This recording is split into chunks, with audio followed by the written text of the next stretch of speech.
The sins offer this short-term high, but then a long-term down. And then this is where it becomes this downward descending spiral. You feel bad, you feel unpleasant, so you want to feel good again. So you re-engage with them, and it's this vicious cycle. What steps are needed to be taken in order to reach the end of becoming a fully realized individual? The individuation process, as Jung says, is more than just a matter of psychology. It's the point of life itself. If you're enthusiastic about life, it's because you're hitting your mark. If you're depressed, you're missing your mark. And it's about trying to get that balance. And the only way to get that balance is to integrate yourself properly as a person and integrate all these components of your personality, to have the constellation be properly ordered in the cosmos.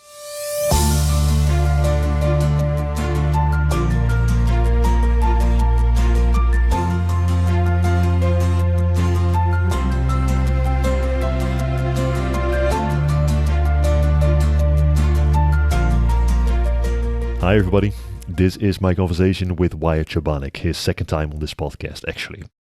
In this conversation we are talking about the fabrics of the human experience and also how alchemy and Jungian's ideas on personality play a role in this. We discuss the 7 deadly sins and also the 7 heavenly virtues. And also how intention that humans have relates to what is good and what is evil and how to decide if it is one of those. And with all of that out of the way, here's my conversation with Wyatt Chabeniuk. Awesome, man. Wyatt, great to see you again. Good to see you too, Jeffrey. It's good to be back. Yeah, how's it going? It's going very, very well. Yourself? Pretty decent. I've been looking forward to redoing this episode after we had the little incident last time. Yeah, so for everybody who's watching and listening who doesn't know, this is actually the second time Wyatt and I are doing this episode. The first time we did it went beautiful, was an absolute amazing episode, but there was kind of like a technical error which made sure that the second half of the episode wasn't captured. So yeah, we have to do it again, but I don't think I don't think we both mind doing that, Wyatt. No, I just hope that we can capture the same kind of lightning that we struck on the first time round. Hopefully for us, lightning does strike twice. Yeah, we'll certainly see, but I think we'll be perfectly fine. So what's on the menu for today? So what's on the menu for today's conversation is an exploration of the main themes of alchemy as it pertains to psychology, particularly Jungian psychology. So essentially, I'll be making the argument during this conversation that, well, although alchemy was consciously, kind of a precursor of chemistry, that in its unconscious contents, it was actually, or there is an argument to be made that it could have been a unconscious precursor to personality psychology. And that essentially in what Jung realized in alchemy when he studied it through the lens of symbolism being kind of the language of the unconscious, is that he found that alchemy symbolically represents his individuation process that he was kind of building out on how to become a proper individual. And then alchemy, through the alchemical process, it takes you through the necessary transformations of personality and kind of outlines, what steps are needed to be taken in order to reach the end of becoming a fully realized individual. Mm-hmm. So, and the reason this is important is that the individuation process, as Jung says, is more than just a matter of psychology. It's the point of life itself. And so the reason it's so important to understand this and to understand what the individuation process is, and using alchemy as a, analogy or a metaphor for that process, is that the proper constitution of yourself as an individual, the proper orientation of your personality, is what's going to allow you to move towards hitting your target if you do it successfully. And if you don't do it successfully, a disintegrated personality is what will ultimately lead you astray from hitting your mark. Hmm. And so we're going to be kind of unpacking all of that as we kind of go through this here. Yeah. Yeah, that sounds really good. To start off with alchemy, so I believe, and correct me if I'm wrong, I believe that alchemy is focused on transmuting metals to higher value metal. So I believe bronze to silver to gold, and at the end to the philosopher's stone, which I believe was something like the giver of eternal life, if I remember correctly from our last conversation. So that was the classical pre-scientific version of alchemy, right? Yeah, so essentially what the alchemists were doing in their exploits was they were trying to transmute the base metals, the seven base metals, and raise them up to gold. So the Mm, base metals like lead, iron, copper, tin, I don't know them all off the top of my head, but they were trying to transmute these into gold. Um, and in doing so, kind of create or use the philosopher's stone to do so. And the philosopher's stone was kind of the magnum opus of alchemy. That was kind of the great work because it was this mythical stone that could once again transmute those base metals into gold. And so that's what they were kind of consciously doing. There's different sects of alchemy and with different kind of goals. Like there's one sect where the ultimate goal was not the philosopher's stone, but it was the rebus, the divine hermaphrodite, which we'll get into later. Um, but yeah, so that was kind of generally kind of what that was, or what the alchemists were practicing.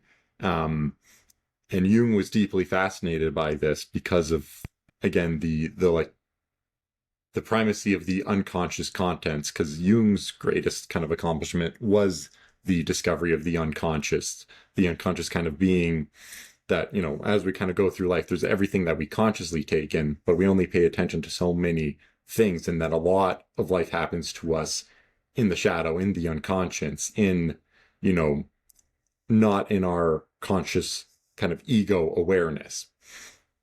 And that the main way that these things are communicated to us is through our dreams, because dreams are kind of the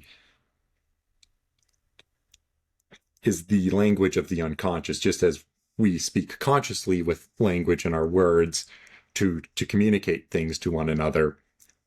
The unconscious is mute, and right. Yeah. its only way of communicating with us is through these symbolic dramas that constitute our dreams. And a big part of Jungian Hmm. psychoanalysis was the interpretation of dreams, because it'll tell you, you know, where, how on your journey, how on the traverses of your fate, the pursuit of your destiny, where you are, and kind of, are you taking the right steps, or are you stepping along the wrong pathway? If you recall our first conversation with, as I kind of detailed that the really poignant dream I had with the bear, and how that related to my unwillingness and, dare I say, like kind of cowardice in terms of contending with confrontations in my life and conflict, and how that consciously I couldn't understand why I wasn't, you know, hitting my mark. I wasn't attaining the things I was pursuing, you know, whether it be work success or obtaining a relationship. I couldn't understand it. Why? And this whole period I was being haunted, tormented by this dream of being chased by a bear and it consuming me. And that, so what this dream was trying to tell me is that unconsciously I wasn't paying attention. I wasn't realizing that in my life, the whole reason that these conflicts were happening was because I was not, or why I wasn't hitting my mark, so to speak, was because I wasn't engaging in the conflicts necessary to move myself towards those goals. I wasn't reconciling or contending with these things. I was always running away. And when I would run away, the problem would consume me. But if I turned and faced the problem, then I could, you know, attack and slay the bear, which I ended up doing in the dream, not to fully recap that episode. But yeah, so and all these dreams are these elaborate metaphors that precisely kind of tell us and guide us along the way, and that if you're able to build a relationship with the unconscious, that's kind of the prime goal, because it'll direct you and kind of steer you. So Was Jung the first who discovered the unconscious? I believe so. I believe that was one of his great achievements, if I'm not mistaken. Okay. If not discovered, popularized. I'd have to look into the history of that, because I know, like, very much in kind of the start, even though Freud is kind of the founding father of psychology, Jung was his very close contemporary and a very close friend, and they almost established the discipline together. Right. Yeah. Freud was a student of his, right? Or they were they were peers of each I other. believe, was a student of Freud, and then Freud, they kind of became really good friends. He was either a student of Freud or he was his, like, contemporary, like his fellow kind of student. Right. Okay. I think it was that Jung was a student of Freud, but they quickly rose to become kind of equals, and they really kind of back and forth kind of developed it. And then eventually I think they had a fundamental disagreement, and that caused them kind of go their separate ways and found their own schools of thought. However, popular kind of culture took the Freudian school of thought and not the Jungian school of thought as kind of the main thought for psychology now. Like, Jung's hardly ever talked about. He's kind of just swept under the rug by most psychological institutions. Like, I know Peterson himself had said that they didn't teach Jung when he was studying psychology. He had to kind of teach himself. Same, I've got a friend who is a psychologist, and she wasn't taught Jung in school. They kind of just ignored him, and they say don't read this guy's stuff. Just kind of don't study him. Don't bother. Yeah, exactly, right? Because it's all, as myth is and superstition is nowadays for modern man, is just complete, poppycock and just nonsense, and just who needs to deal with all these stuff, because we've overcome such silly ramblings of our ancestors, right? But going into to circle that back into alchemy, though. Yeah, maybe a last question though, just for context, because I am quite curious about that. So do you know, just for context, what the difference in idea was that Jung and Freud had? So where did they split, and why do you think because you mentioned also the focus on the subconscious and the superficial stuff, was that are those the reasons that in modern because Jung is like a name that I believe most psychologists know. He's very famous for his red books and his black books. So why is he being disregarded? Do you know that? I think it was on the nature of the unconscious. I think it was. I Okay, fair. I don't recall that. And to your other question of, I know, like, there's certain groups, there's certain schools of psychology who do really pay attention to Jung's work. Like, I know there are Jungian institutes of psychology, especially in the States, who do study his work, but it's not mainstream, is if I'm not mistaken on that it's kind of like this very niche kind of, like, what would you say is the correct word for this, like, taboo, that Jungian psychology is a little bit more taboo when it comes to the mainstream approach. And that's not that there are zero people who study his work, but it's just it's not popular, it's not mainstream, and that the institutions don't really teach or push that. You kind of have to go to alternative schools to really learn and develop it. Like, there are still those who are carrying on the tradition, but it's not the mainstream. No, fair enough. I'm gonna reserve this question for Adam Ayala, our mutual friend. He's coming on in a few days again to do a follow-up recording for the empathy reflection that went online recently.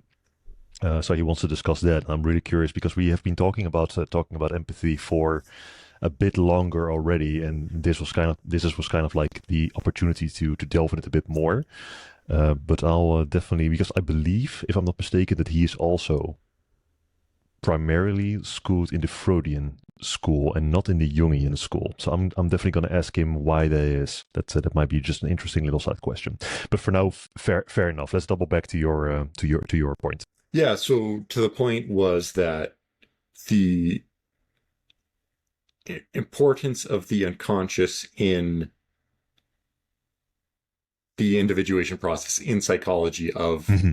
coming to grapple with this side of human nature, that, the vast majority of people, when they have like an elaborate dream, they just kind of wake up and they're like, huh, you maybe have breakfast with your spouse or your family and you're like, I had this weird dream. And then you just kind of, that's it. That's where it stops and ends. And that Jung was very big on interpreting these because these were messages from our unconscious to us Mm. to develop our lives. And what Jung realized with alchemy, because a lot of these alchemical texts, like especially, I don't know if you can see it on my shelf up there, but I've got a copy of the Chemical Wedding of Christian Rosenkreuz. If you read that alchemical tract, it's very fanciful. It's it reads like a dream, right? It doesn't quite. There's a lot of odd things in it that like you're just like, how does this? Is this science? Like, because it's not like you're not reading like a chemistry book. So I got something in my eye. But yeah, so he was like, okay, so this is kind of curious. So what if we read this in a different light? What if we read this in the symbolic light and interpreted the symbolism contained within some of these texts? And what really hit it home for him is when his colleague Richard Wilhelm, I believe, yeah, Richard Wilhelm, introduced him to an Eastern Chinese yoga text, The Secret of the Golden Flower, or I think it was just called The Golden Flower, and then Richard Wilhelm's book on it was The Secret of the Golden Flower. Hmm. And because Jung at this time, I believe he was familiar with certain alchemical tracks and he was exploring Gnostic religions or the Gnostic religion, trying to find connections to his kind of individuation process and the theories he was developing. And when he came across this text, that's kind of when it really hit. And he started to understand the importance of that, the kind of importance of alchemy, and that alchemy was that missing link that he needed. He actually writes in the foreword to the second German edition of Wilhelm's The Secret of the Golden Flower, and I quote, I shall only emphasize the fact that it was the text of the Golden Flower that first put me in the direction of the right track. For we have in medieval alchemy the long sought connecting link between gnosis and the process of the collective unconscious observable to us today in modern man. So this kind of cemented Jung. He was like, aha, I get it. Within alchemy stands the connection between our living kind of experience and our unconscious experience, and that the alchemical process is the way to bridge the gap from consciousness to the unconscious and thus allow you to really engage in integrating yourself as an individual in the most meaningful way. And then so once he understood that, that's kind of really when his delve into alchemy kind of blossomed, and he just started reading all the texts, consulting with all these Latin scholars. I mean, he knew Latin himself, but really kind of diving deep and trying to extract out as much of the meaning as he could from this practice. And so that kind of brings us to the next point of, well, what Hmm. is the main theme? What is the fundamental process or the goal of alchemy? Alchemy was a bit of an odd tradition because there's all these different schools of thoughts. Some are concerned with like the four elements: fire, water, air, earth. Some are concerned with, trinities, like three colors, three processes. Some are four. So there's a lot of kind of back and forth between different schools of thoughts between a trinity and a quaternity of having like the three or the four. And really in that, Jung kind of was like, well, maybe it's both, because a trinity lacks the fourth to balance it, in that he believed kind of the quaternity was kind of a complete essence. And this will kind of go into the process of squaring the circle in alchemy. And this is the thing with the square, the triangle, and the circle all fitting into each other. So the three different dimensions. It's a traditional alchemical symbol. We'll probably try to throw a picture up on the screen, but you essentially have a big circle. Yep. And within that circle, you've got a triangle. And then within that triangle, you've got a square. And then within that square, you've got a circle.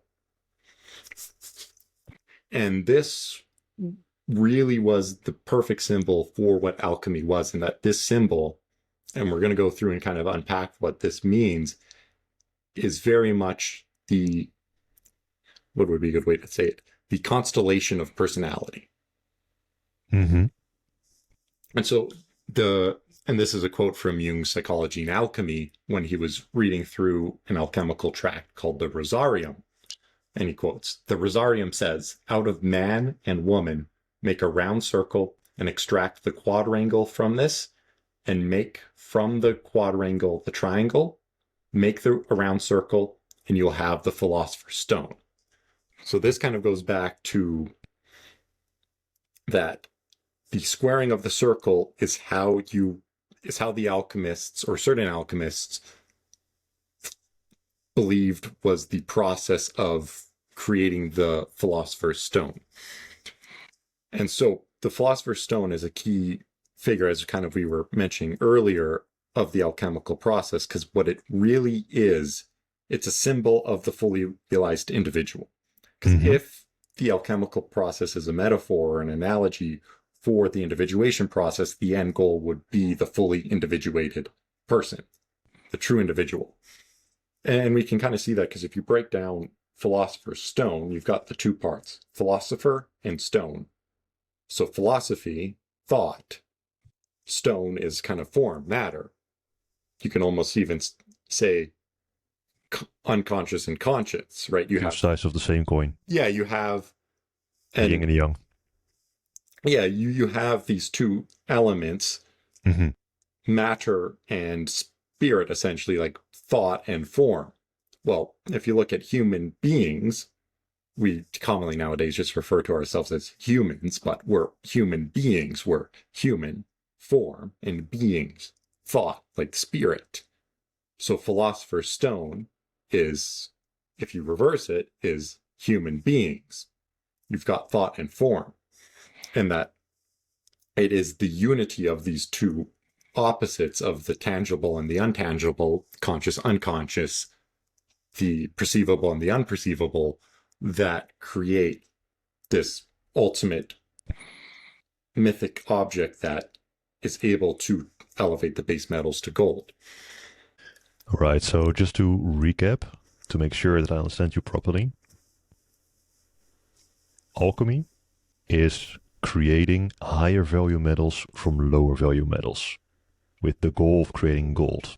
And they do that with a process called transmuting.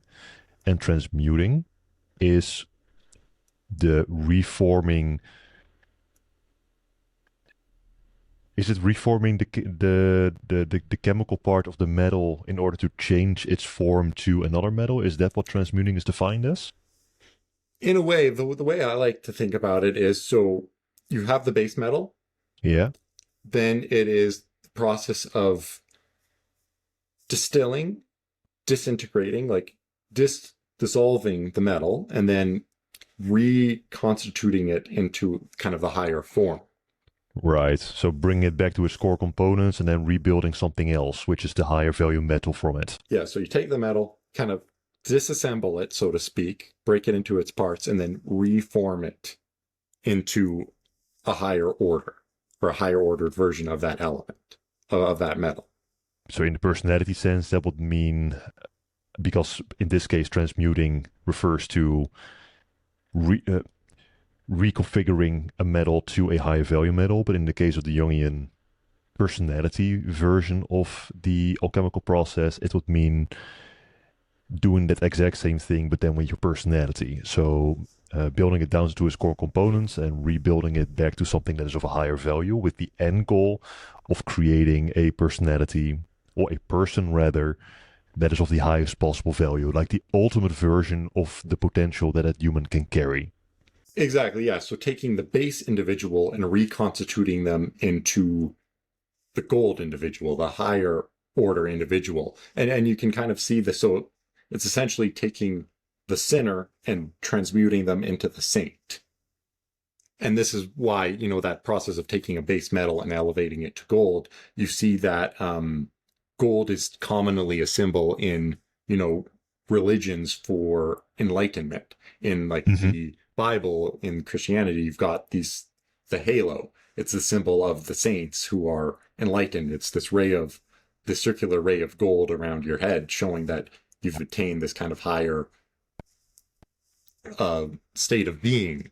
You know, Christ is depicted with a halo. Some of his disciples are, and all the saints, they have this radiant kind of glow of them. Because if you think about the sun as a symbol and light, it allows you to perceive properly, right? We can't see very well in the dark, but when there is light, we're able to kind of see everything as it is. And that if you don't have an integrated personality properly, if a lot of your soul is unconscious to you, you can't see properly. And this is kind of going to the Bible of Christ restoring sight to the blind. That you can think of the base metal as the blind person, Christ as the philosopher's stone. He's coming to this person who is spiritually blind, who is still kind of controlled by the unconscious, isn't accurately perceiving his life, isn't actually engaging in the necessary sacrifices of his life, and taking them and restoring sight to them. So taking that base metal and elevating it to gold, he's restoring sight to the blind. He's establishing a link with a person and kind of their unconscious so that they can actually see reality properly and know that kind of high ordered game to play so that they can hit their target. Right. And in that process, you also mentioned the philosopher's stone. So matter and spirit. I think you pronounced it that. How does that go into the process of becoming that ultimate form of personality? How do you bring spirit and matter together within that story, within that summary? Does that make sense, what I'm asking? Yeah. So in that story, the philosopher's stone is that uniting of opposites. It's the union of spirit and matter, of the conscious and the unconscious, masculine, feminine. It's the uniting of opposites that allows us to integrate our personality. Right. And that's what a lot of the squaring the circle is. It's, in a broad sense, it's the process, or it symbolizes exactly that, of uniting these opposites within us, of extracting out of man and woman, so taking out of man and woman to make the round circle. And that from that round circle, you extract out the quad, so the quaternity, and then from that quaternity, you make the triangle. And then when you finally have that trinity, driver behind the process, pretty much. Yeah, when you finally have that trinity, then you can establish the final circle, and that is when you have the philosopher's stone, or the fully realized individual. So what each of these layers mean is, so if, as we kind of started the argument, so the reason to become a fully realized individual, to create the philosopher's stone within you, is so that you can hit your target, so that because when you become fully kind of aware and integrated with your consciousness or your unconsciousness, you're able to really start to navigate and integrate your personality so that you can hit your mark and realize your destiny.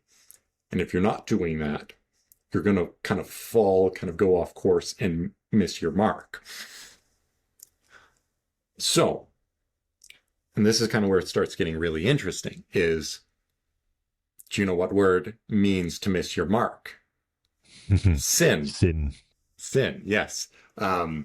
Sin comes from the ancient Greek term harmatia, which was an archery term which meant to miss your target. So when you sin, you miss your target. Now, there are 7 deadly sins. there's 7 fundamental behaviors that will cause you to miss your target. And this is that first circle. So out of the man and the woman, so the base form, out of the base man, you have the circle. Because if you can, and this is where I think alchemy as, the constellation of personality is an apt metaphor. So if you think of these 7 stars or these 7 sins as, circles or points, you can create a circle out of those 7. Right? Because you've got 1, 2, 3, 4, 5, 6, 7, right? You can create that circle. And this is another interesting theme in alchemy, is that in the alchemical process, so there's 7 base metals. Each of the 7 base metals corresponds to a planet. So a common way of kind of the alchemists, how they would speak about things, if like they would call iron the earthly Mars. And so you have this theme again of 7. So 7 planets, 7 metals, 7 sins, 7 virtues. In that first circle, so that is the layer of sin that's at kind of our base. And these are things that we all struggle with: pride, greed, lust, envy, sloth, gluttony. What's the... What am I missing? Why do I always miss one? Pride, greed, gluttony. You had envy, right? Envy, lust. I'm thinking betrayal, but that's something different. That's from the 9 circles of hell from Dante's Inferno. Wrath. Gotcha. Missing Yeah. wrath, of course, and that's the most. The one at the end of what was the movie called again? 7. The one with Brad Pitt and 7. Kevin Spacey. Oh yeah, 7. Yeah. Great That is movie. a fantastic movie, and that Amazing movie. talks about the core of what we're kind of going through here. Yes. Is that integration and that shadow work of confronting these 7 sins, because that Kevin Spacey's character was primarily concerned with, if I recall correctly, kind of exposing that all these people, they've got all these temptations and they're not really any better than him as a criminal, because here you are as like a good person, but you can still succumb to these 7 sins, right? And that's kind of what he ultimately does at the end of the movie, is he tests the cop, to see if he can overcome his wrath or not. After seeing what's in the box. Exactly. It was not good. Spoiler alert. But yeah, and so that's a very important aspect of, so the first layer is coming to know these 7 sins, the 7 fundamental behaviors that'll cause you to miss your mark. And this also goes to Dante, as Dante in the Divine Comedy. The Divine Comedy is structured in a way where you have the Inferno, then you have Purgatory, and then you have Paradise. So to get to Paradise, you first have to go through hell. And through hell, Virgil, as the guide to Dante, kind of takes him through and helps him understand each of the 7 layers. Well, so what can we learn from this? So if we want to get to paradise, if we want to get to this enlightened state, if we want to become the fully realized individual and come closest to God, because I believe at the end of the Divine Comedy, as Dante makes his way through heaven, at the end, he comes into contact with God himself. So if we want to get to that point, we first have to go through hell and understand all of the layers and all the workings of hell. And that hell is within each and every one of us. As Virgil went through it before him and then came out and was kind of in this purgatory, because Virgil couldn't ascend to paradise as he was not a Christian, but he understood hell. And then as Dante was kind of lost and confused in the forest, Virgil appears to Dante and then as a guide kind of is like, okay, well, let's go through this together and I'll help you understand why you ended up lost in this forest. And so that initial stage is, becoming conscious of our shadow, and the shadow being that which is kind of the agent of these 7 sins, because we have that voice that pops up in our head that, maybe you're trying to make a decision and it involves money, and you've got this little greedy demon that pops up and says, no, like take more than your share, or, or the pride thing of like, no, like don't let this person cross you, and then wrath comes out, and then you try to strike down the person who has crossed your line or something, right? You've got It's these that temptations. voice. It's that voice that also tells you really want to eat that chocolate bar. Gluttony, yeah, that's the demon of gluttony, You really right? want it. Exactly, that's the little devil on your shoulder. And so it's coming to know that and accept that as a part of yourself. So that way you can be mindful of that voice and pay attention to it. You're not blind to that voice anymore. You're aware of it. You can acknowledge it, and acknowledging and accepting that as part of yourself is the first way that you can start to integrate that into your personality, so you're no longer ruled by these voices. It's common trope in, horror movies when the person is possessed by a demon, possessed by an evil spirit, that they start convulsing. Because when the devil on your shoulder whispers that temptation to you and you give in, it has kind of a life of its own, and it takes control of you, and you just kind of eat that chocolate bar up as fast as you can, right? And then afterwards you kind of regret it and feel bad about it. It's this loss of control of your body, this convulsing, right? That happens when you're possessed by a demon. That's actually really interesting. I haven't realized that, but yeah, you're right. That is the case in a lot of horror movies. It's also the idea of, if you allow, what was the quote? When sin is crawling at your doorstep and you allow it in, that is like a possession by a spirit. Yeah, that's, I believe, what God said to Cain, was that sin kind of came knocking and you just accepted it wholeheartedly. You allowed it in. And then that was your fundamental kind of mistake. Yeah, and then you get possessed by that specific spirit, which kind of makes sense also in a very practical sense. Because, well, if we go back, for example, to the movie Seven, at the end, that spirit of wrath took over, and the person in the cop in this case, played by Brad Pitt, he was possessed by the spirit of wrath. He didn't have control over himself anymore. Wrath took over. Yeah. We all knew throughout the movie that he was better than that, because he is this cop. He is the hero. But at the end, because he had not contended or wrestled with that part of himself, it took over him. And then, blinded by rage. That's a common phrase that we all understand, right? Is this being blinded by wrath, that when someone goes on the war path, and this kind of goes back to that actually alchemical notion that we were talking about transmuting the base iron, the earthly Mars. Well, Mars as a planet also corresponds to Mars, the Roman god, who is the Greek, exactly, who is also the Greek god Ares, the god of war. And so you can think of the god of war, and this is something that Dr. Peterson notes, is that these gods are the spirits within us that can take possession of ourselves. So if we think of war, what do you need to wage war? You need destruction, you need firepower, you need military, you need wrath, and then you need a plan, you need strategy, you need patience. So wrath and patience are these kind of two spirits in that one god. You've got the light aspect and the dark aspect. Light aspect being patience, because patience is a virtue, and then the dark aspect being wrath. And we need to first start to understand and integrate wrath in that first layer before we can extract out the light aspect of it. A tree, before a tree reaches up to the heavens, it has to bury its roots down into hell. This is a famous kind of quote of Jung's that I'm kind of paraphrasing a little bit, that you need to have your foundation in the darkness before you can spring up to the light. And it's also very central alchemical dictum is the insterliniquus invenitur. In filth it will be found.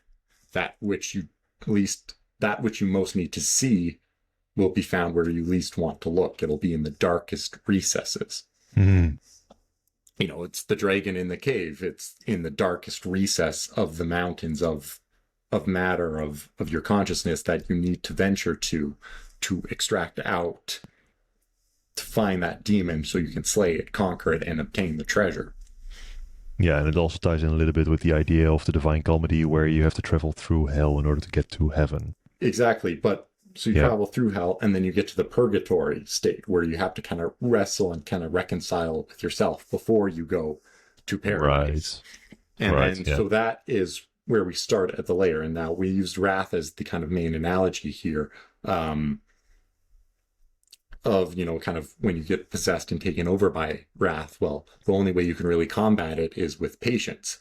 Where if you just have the patience, like when you have that devil on your shoulder speak up, like, no, it's time to explode, like this angers you, or this makes you so angry, and you need to put that out in the world, and maybe there's a colleague of yours that did something that wounded your pride and you need to strike them down, go strike them down. The only way to resist that voice is to be patient and let it move on.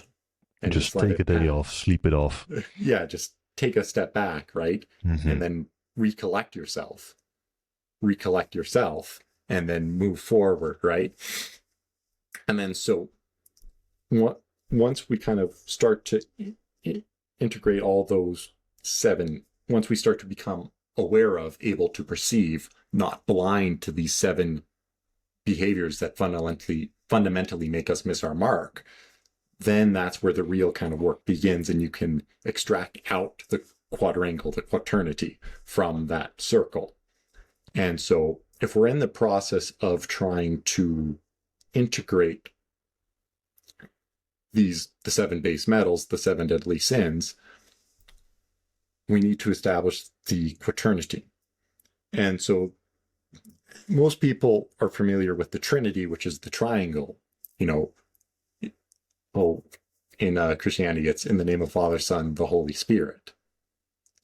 And this kind of goes back to that point I was making about Jung, where he was saying, like, everyone knows the Trinity, but it's incomplete. So God, the Father, 1, the Son, 2, the Holy Spirit, 3, but you make a cross, 4. So Jung argued, and even a good student of Jung's, Marie-Louise von Franz, argued that it was that 4th point of that cross of the Trinity, essentially, that we had kind of cut out and stopped teaching about, and we were only left with the Trinity. And that was a fundamental mistake, because to become perfect as kind of a whole, you need this quaternity. And so what do you have? You have the Father, the Son, and the Holy Spirit. Where's the mother? If you have Father and Son, there has to be a mother. And that this feminine part was what was kind of done away with. And so this is kind of interesting, because if you're seeing in our culture right now, what's kind of happening on the mass forefront in the past decades is this resurgence of feminism, of femininity, of this trying to bring up and reintegrate the feminine properly because it was discarded.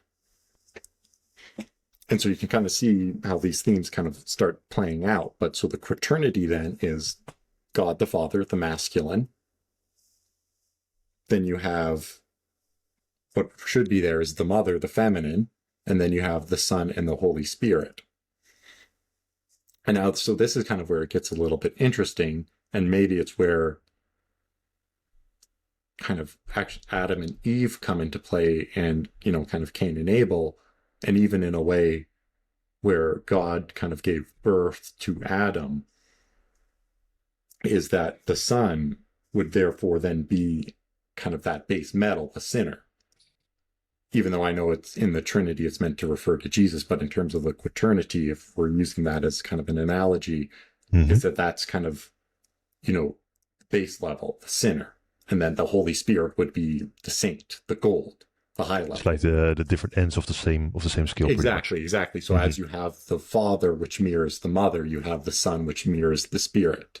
And so the way I like to understand it is you have the masculine, then you have the feminine, then you have the highest and the lowest, the saint and the sinner, whichever words you want to use to describe it. And so an important thing to realize is that alchemy was really based on Hermetic philosophy, or at least took a big inspiration of it, because alchemy started, I believe it was founded in Egypt.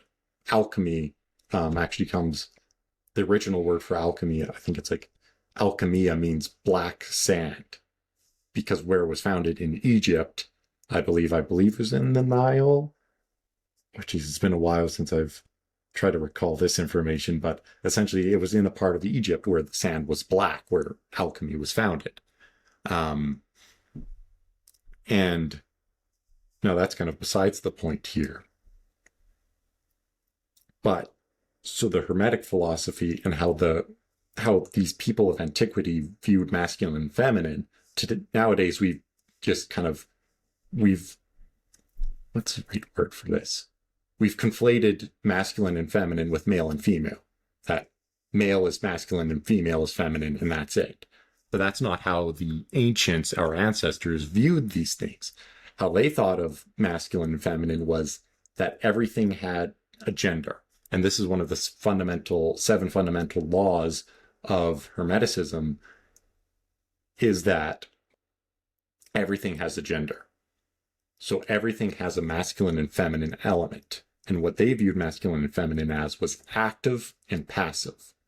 So let's have a look at, and this is also kind of the Taoist yin and yang. Everything has a light and a dark. In the dark, there's some light. In the light, there's some dark. And this goes back to what we were talking about with Wrath. The god of war, Ares, he's got a light and a dark aspect, a masculine and a feminine aspect, of active element, wrath, because wrath is something you actively bring to bear on the world. And then you have a passive element, patience. Patience is something, patient, when you're being patient, you're not really doing anything. You're in this passive state. You're not actively pursuing anything, right? Whereas, so if I'm mad at my colleague, the active thing to do to engage in wrath is to yell at them. But passively, if I hold my tongue and I calm myself down and collect myself first, it's this passive feminine action. And before we continue, does it automatically mean that if you stretch it out to the rest of the sins and of the virtues, that all 7 sins are the active ones and all 7 virtues are the passive ones? I think so. And you can think about it, because to sin, to miss your mark, all these temptations call you to act out something. They call on you to eat that chocolate bar, to make that action. Mm-hmm. Whereas if you don't eat the chocolate bar, you're not doing anything. You're passive. And this is actually goes to Taoism. In the Tao Te Ching, there's this line that Alan Watts translates as superior virtue or inferior virtue tries to be virtue, therefore is not virtue. Superior virtue knows not that it is virtue, and it is therefore virtuous. So true virtue is not something you can force. And this is why in our culture, you see why people have this resistance to virtue signaling. Because if you signal, that you're virtuous, if you try to make an active display of your virtue, it's not virtue, because then it's pride. You're trying to show off how virtuous you are. That's an act of pride. That's a sin of pride. That's the active movement of pride. Whereas true virtue, and this is something I believe is expressed in the Bible, is that Christ didn't do any of the things he was doing for attention. He just did them because he felt that was the right thing to do. And whenever you do the right thing, you don't go around bragging about it, right? Let's say, what would be a good example of it's these small kind of acts of kindness that you just randomly do throughout your life. Maybe help a stranger on the street with directions. You're not going to go into work and be like, oh, look who I just helped with directions on the side of the street. I'm such a good person, right? No, you just kind of do it, and because it helps the other person, right? That true virtue kind of has no voice, which is interesting when you go to think about the unconscious of not having a voice, and it being this force, this passive force that is kind of going through your life and then trying to give you these messages so you can actively go forward. But before we move ahead, because I think the definition to what is active exactly and what is passive exactly, that makes perfect sense for as a next step. But just to tie everything together so far, what you're saying is that back in the day, masculine and feminine were not male or female, but it was classified as active and passive. And so that's one thing we've established. The second thing we've established is that sins classify as, in this case, as the active things, and the virtues as the passive things. Okay, fair enough. If you then stretch that idea to to Adam and Eve, the first one that took the fruit of the forbidden tree, the forbidden fruit of the tree rather, that was Eve, I believe. So that was the feminine taking an active action and therefore committing the first sin. So breaking that cycle, flow, whatever word you want to call it. Not necessarily, I wouldn't say, because it's not. It was the feminine acting as the masculine without the, because Adam wasn't there. It was pride, the serpent, tempted the feminine to act as the masculine in a sense. So she was not the source was the serpent of the original action, the idea exactly. to take that fruit. So the serpent in the garden, the way I like to think about it is like, he's the tester of integrity, sins, temptations, because keep in mind when God created everything, he viewed everything as good. Everything has a purpose. There's a reason for everything, and it's good. It's part of the process. So, and this is fundamentally kind of the story of Job, is that Job was this good man, perfect, very virtuous, very, did all the right things. Yeah. And then in heaven, Satan approaches God, or actually, no, God asks for Satan's consult. And then Satan comes to God and says, well, how do you know he's really virtuous? Everything's gone right in his life. Test him. Let me test him. Let me see if he's true to his convictions. Let me see if he's actually this as good as the man he says he is. And let's start making things go wrong in his life. And then God's like, fair enough, but you can't hurt him.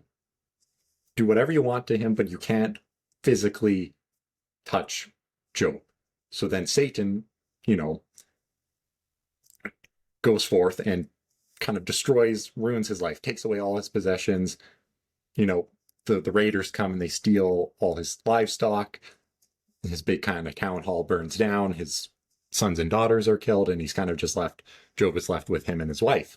And he still, after all that, is still praying to God and is still devout in his faith and does not resort to sin, does not start becoming bitter and resentful like Cain. He still maintains his faith. And then Satan goes back to God and is like, let me touch him. Sure, all this physical stuff is gone, like nothing directly happened to Job, so let me directly do something to Job to really see if he's faithful. Let's just see the extent of his faith. And then God allows him to do that. And then, although Job, I believe he kind of wavers a little bit, where he starts questioning things, he still never really fully succumbs to doubting the Lord. He's just like, he's more so trying to understand, like, why is this all happening? Like, what's the purpose of all this? Why all this misfortune? And he still maintains a faith. He never goes against God, so to speak. He's just trying to figure out what exactly is going on.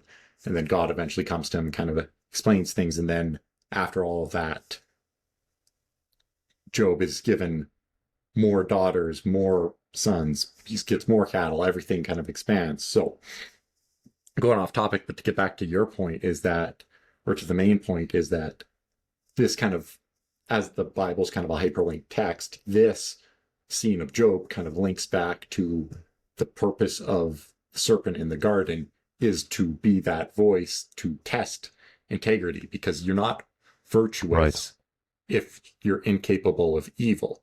You have to be capable of evil. You have to be tempted by sin in order to resist sin so you can be good.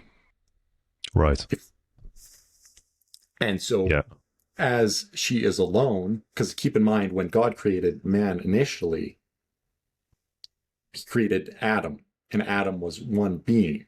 And some of the alchemical thoughts, so this goes back to what I brought up before about the divine hermaphrodite, the rebus being an analog to the philosopher's stone in certain tracts, being the magnum opus of alchemy, is the union of masculine and feminine as the fully individuated individual.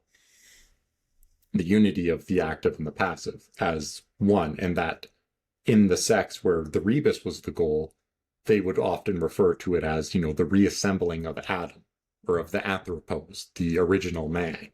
So as Adam was originally created, he was one being, masculine and feminine. And that it was not until God took a part of Adam, took the side, his rib, right? In some translations it's rib, but in other translations it's side, which I like that translation, because if you think of it, God took the feminine side of Adam and created Eve. Mm-hmm. So then you had masculine and feminine as two separate entities. They were still united as one and still equal because they were both human beings. And this is kind of, our tradition of marriage is the unity of masculine and feminine. It's the uniting of a male and a woman as one, and that as one unit. Yeah, and that men are primarily the arbiters of the masculine spirit, but not exclusively, and that women are primarily the arbiters of the feminine spirit, but not exclusively. And this is in Jungian psychology, that every man has an anima and every woman has an animus. Anima being the feminine in man, or the dark in the light of the yin yang, and that woman has the animus, the masculine element inside of her, so the light and the dark of the yin yang. And that it is in our unity that we kind of become as one. So a good way to think about that is kind of the main difference is one of the most fundamental categories where women and men differ in terms of personality is trait agreeableness. And you can see how that kind of plays out as, so the fundamental, there's two, you've got the light and the dark of agreeableness and disagreeableness, the active and the passive. It is the passive stance, the more feminine stance, which women do score higher in agreeableness and men score lower, so higher in disagreeableness. To agree with something is this very passive kind of stance. You're not actively doing anything. You're kind of, it's this passive kind of accommodation of another. Whereas to disagree is this active confrontation of another, this active assertion of your own will against another. And the real way I like to think about this is that as a personality trait and as, part of something to be integrated in ourselves in order so we can go through life properly, is the ability to balance the disagreeable spirit and the agreeable spirit. So the disagreeable framework being, I will have the necessary courage to actively engage or to actively pursue my own interest. Whereas the feminine, the agreeable approach is, I will, kind of passively have the compassion to accommodate the interest of others. And that in a human interaction, you can't solely go about it in accommodating the interests of the other, but you can't solely go forth in pursuing my own interests. Because then you kind of run into this problem where if you only pursue your own interests, then that will ultimately lead you to stepping over another person and trampling over their own interests. Right, it has to be balanced. And if you're too passive and you never assert your own interests and you're always accommodating others, well, then people are going to take advantage of you and trample over you because you're not stopping them from doing so. Yeah. So you need to make this balance.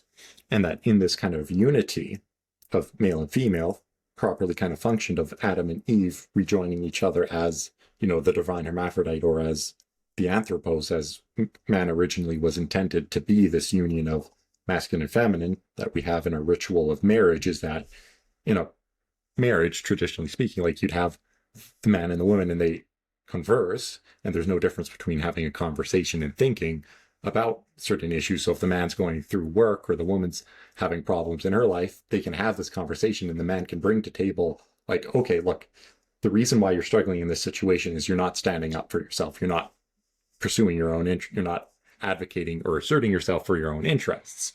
Or conversely, the wife can say to the husband, like, no, I think in this situation at work, you really overstepped your bounds and you weren't being considerate enough of others.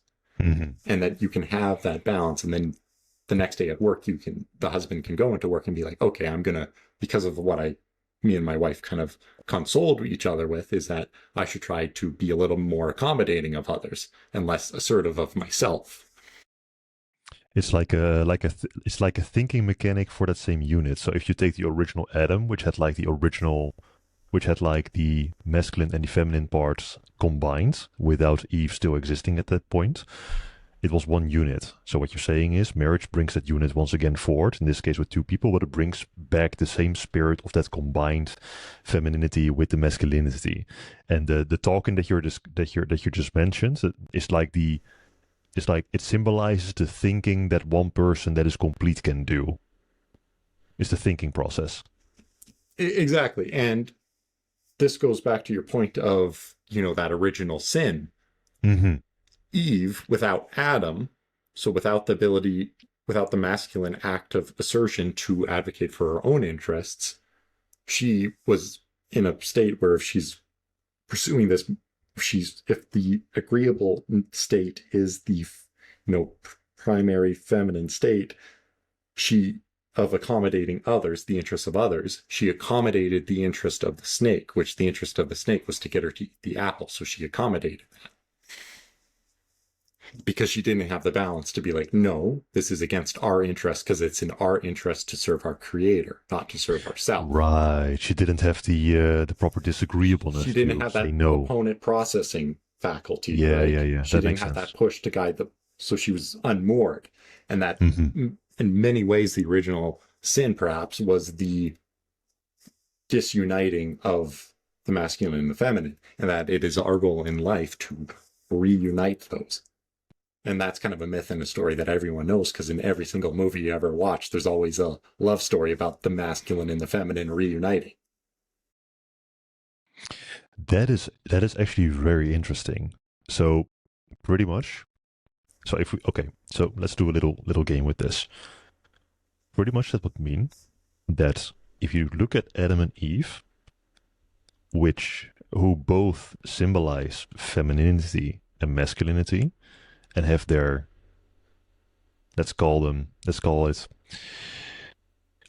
like the base temperament that is the average for a woman and a base temper that's the average for a man. So for example, the example that you gave was with agreeableness. Men generally score lower on agreeableness, so they are more disagreeable, they're more assertive, more competitive, and women generally are more agreeable. So what you're outlining, a couple of things. The absence of disagreeableness with Eve led her to be persuaded by the snake, by the serpent, to take that fruit and eat it. And what you're also saying is that bringing masculinity and femininity back together into one unit, which is what marriage is symbolizing, is bringing together those two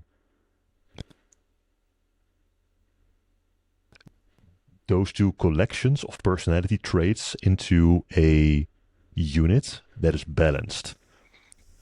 So with that context there, does that mean that for an ideal marriage to happen without any nuance, because right now we're speaking super abstractly, but without any nuance, does that mean that the man and the woman that get married should be opposites of each other in terms of for example, the big 5 personality traits? So agreeableness, openness, extroversion, neuroticism, and I'm forgetting one, conscientiousness, in order to make a balanced person again, a balanced unit. This is a really great question, actually. I think so, but not too different. You have to be different enough, because if you're too different, if someone's super conscientious and super orderly and likes everything in its perfect place, and someone is not and is just a mess all the time, you're always going to be kind of fighting, right? So you need to be different enough, but still kind of the same. And this is actually kind of interesting. So myself and my girlfriend, our very first date, I had her do the Big 5 personality test, and then we joint we did the joint assessment, and then we kind of just went through that and kind of talked about it together. And we found precisely that our personality report pretty much said that we're a really strong match because we're yin and yang. My strengths are her weaknesses, and her weaknesses are, my strengths are her weaknesses, and her strengths are my weaknesses. So, but her and I were both very open, and I think that's what really let us kind of be plastic with each other, or have this degree of plasticity where we can transmute our different aspects of personality and not have that be totally catastrophic to the relationship. That because of our openness, we can kind of hit those strides in balance where she's more disagreeable, I'm more agreeable, I'm more conscientious, she's less though. And so what that has done is, like, when we first met, she always says that I was like a robot. I was just so strict and routine and just da da da da da da da. Very orderly. Exactly, because I think I'm like, I think in my Big Five scoring, I was like 98th percentile conscientiousness or something. So like the extreme. She was like zero. So the complete opposite, right? So she's kind of crazy all over the place. Just not very orderly. And so over time, she has become more orderly, but I've become a little bit less. And that's actually a good thing, because I was too instrumental, too robotic, too rigid. But she was too flexible, and she was so flexible that anything could bend her out of shape. But I was too rigid that when I needed to bend my shape, let's say like to fit through a door to get to the next area, if I'm too rigid and the door is this big and I'm smacking into it, I need to be flexible enough to go through that door to get to the next part. Right. So we're able to balance each other out in that way and learn from each other in our differences and get to a more balanced position and not be extremes. That is actually super interesting, because that in the context that we're discussing right now, that means aiming for returning back to that original Adam form, where you have a inherited balance within you, which is what marriage symbolizes, creating that unit again with two people with, well, not really opposites per se, but with personality traits that, if combined together, result in a very balanced unit. And I'm saying unit on purpose, because it's you have two people, but you have one. You have one unity with the two. The two become as one. You have one unity, one unit, but you also have one voice. Because if you go outside, within your house, you can disagree with your girlfriend or with your spouse in whatever way you want. That's perfectly fine. Hash it out by all means. Have different opinions. That's perfectly fine. But when you go out into the world and when you meet other people, then it would not be a really good idea to do that same thing when others can see it. Then you should aim for having the same voice and making sure that, for example, that the eye rolling or something like that, which is an example that often comes forward. Don't roll your eyes at your partner, outside of the walls that you're living in. Those marriages don't last very long. Speak with one voice, have each other's back. And if you have disagreements, perfectly fine, leave them for the house. Well, and so it's interesting, kind of on that note, like, I'm sure we've all been places in public where you can see a husband and a wife starting to disagree in public, and just how unbelievably uncomfortable that is universally for everyone. It's awkward. Right? Well, and that's kind of, we don't want to see the masculine and the feminine in disharmony and discord. We want to see them united as one, just naturally, in that the transmutation of, or the integration of those two, it's a messy kind of work that should be done, in a lab, at home, in a secure kind of environment, so that you can go forth in the world and bring that harmony and spread that and share it, because you don't want to go out in the world and create discord. Yeah, for sure. And that's kind of the balancing, going back to, the quaternity, the square of squaring the circle, of balancing the masculine and the feminine, and the highest and the lowest, the gold and the base, the positive and the negative, and the passive and the active, of balancing these things in their best nature and their lowest nature. Because you have these two fundamental natures spirits that we all kind of contend with. And it's about putting these and balancing these properly. And if you get them in the proper unity, that's when you can kind of start to contain. Because keep in mind, the square is around that first circle of the seven, that first constellation of the seven deadly sins, that when you have your highest nature and your lowest nature, and the masculine and the feminine nature all working kind of in harmony with each other, you can contain those seven fundamental behaviors that cause you to miss your target. And then, so out of the square, we then put it in the triangle. And this is where that trinity of the quaternity comes into place of, the Father, the Son, and the Holy Spirit, which in some sects is that consubstantial trinity of mind, body, and soul. That we have these three elements. So we start with that base layer. Then we encapsulate that base layer with the masculine, the feminine, the highest, and the lowest. And then we balance that and contain that within mind, body, and soul. So we have our physical body, we have our mind, our ego, that voice that, we kind of speak to, and then we have our spirit, that, breath of God that animates us. And it's about now trying to get all those three pieces into harmony with one another.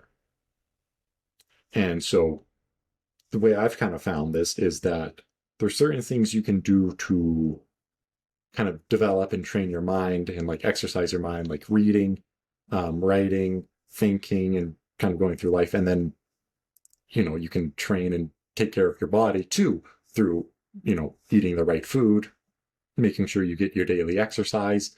And it's in that caretaking of yourself that you can have the mind and body in their healthy function and establish that connection with spirit. And this is why in certain traditions, like in Islam, where they don't drink alcohol, because when you drink alcohol, or any substance for that matter, it clouds your mind. It harms the mind. It obscures your conscious judgment. And that's kind of why they have this resistance to it, is because well, why would you take anything that infringes upon your consciousness and does so in a negative way? Because then you start to disintegrate in that way, and you let everything, the container breaks, and then that breaks, and then you're left with air, and then that spills forth. Yeah, so the foundation falls away then. And the same thing, because alcohol is also not just bad for the mind because it clouds your judgment, but it's also bad for the body. It's like poison virtually. It's essentially a toxin, right? And any drug does that too. I mean, you'll see it now with, especially in the West, of, I don't know what drug it is exactly, but kind of just working downtown, I see it all the time, where you have, unfortunately, the homeless people, and they're walking around like zombies because they're all kind of, the drugs force them to kind of bend over, and they're crippled, and they're just kind of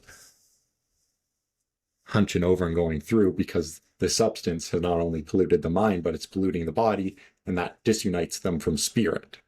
And it's in our connection with spirit is that, that still small voice of God, that's our conscience, the angel on our shoulder, or Jiminy Cricket and Pinocchio, is that when we cultivate our body and our mind properly and tend to them and make sure they're healthy and do the right things, that establishes a stronger relationship with the Holy Spirit, with that cricket. Right. So what you're saying is that if you cloud your judgment, or if you... Which, one thing to add is, because when you eat that chocolate bar, let's say, when you gouge yourself on that gluttony and you eat something that's bad for you, your body aches and it hurts, and then you also can't think properly because your mind and your body are connected as one. However, if you, after an exercise, I'm sure everyone kind of knows just how good they feel and how brilliant and radiant everything is, and how the dopamine. Clear. I don't even know if it's dopamine, but just how much more clearly you're able to think. Yeah. Because you've done this health thing, and to think about it too, when you exercise, although you're actively moving your body, passively, you're engaging in all these virtues like temperance, discipline. I don't actually know all the virtues off the top of my head, but it takes a lot of virtue to exercise. And that is why, a fit human is so attractive visually, because it's a physical representation of the 7 virtues, the 7 fundamental behaviors that'll make you hit your target, right? Because what it takes to create a healthy, fit person is the resistance of the temptations. It's much easier to stay in bed. It's much easier to eat sloth. It's much easier to eat that chocolate bar, gluttony, right? Than it is to get up early in the morning, have an intense workout before your day starts, and then, kind of go forward. Because also when you're working out, you want to make sure you're drinking lots of water. So that's all healthy and good for you, right? So there's a lot of virtue in that all comes from resisting that first urge of sloth to stay in the warm confines of your bed. It was Marcus Aurelius who famously said, and I'm probably paraphrasing the quote, but that man was not made to lie in bed all day. Man was meant out and to go forth in the world and be virtuous. Man, the chocolate bar. I must tell you, Wyatt, I exercise quite a bit, but I'm eating quite a bit of chocolate as well. Well, and chocolate's not necessarily a bad thing, right? If I'm not mistaken, dark chocolate's really good for you. Oh, I was about to say, in my defense, so I don't eat the 40% cacao and 60% sugar kind of stuff. That's not for me. I'm not gonna touch that stuff. I find it hideous. Not the Cadbury cream egg.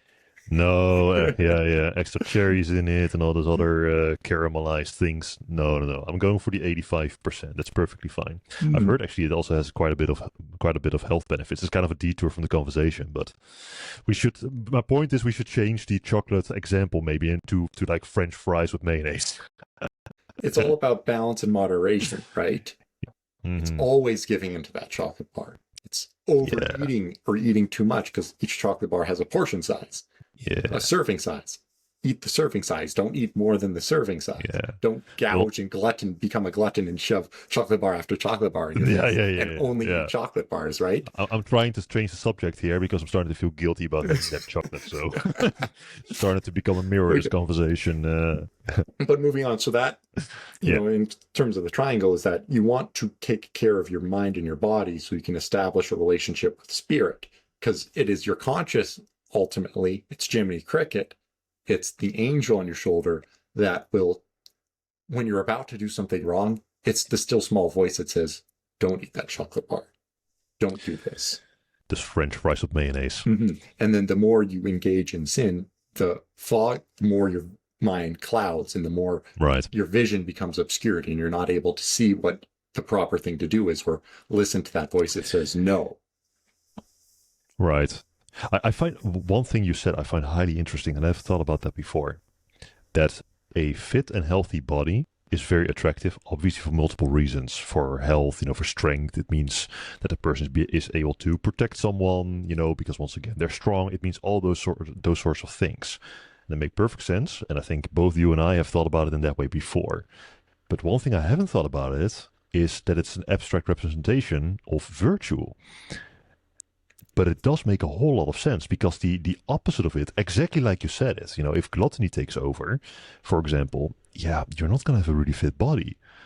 So makes perfect sense. That's a really cool way of thinking about it. And to a degree, going back to that chocolate thing, is why you want to turn away from the darkness, to not acknowledge the eating of the chocolate bar, not acknowledge the gluttony, or why everyone knows, and you see the kind of counter movement in culture of body positivity, but there is a certain shame that people feel with being overweight because it's the exact opposite. So the fit body is an implicit, an unconscious reflection of your ability to adhere to the spirits of virtue.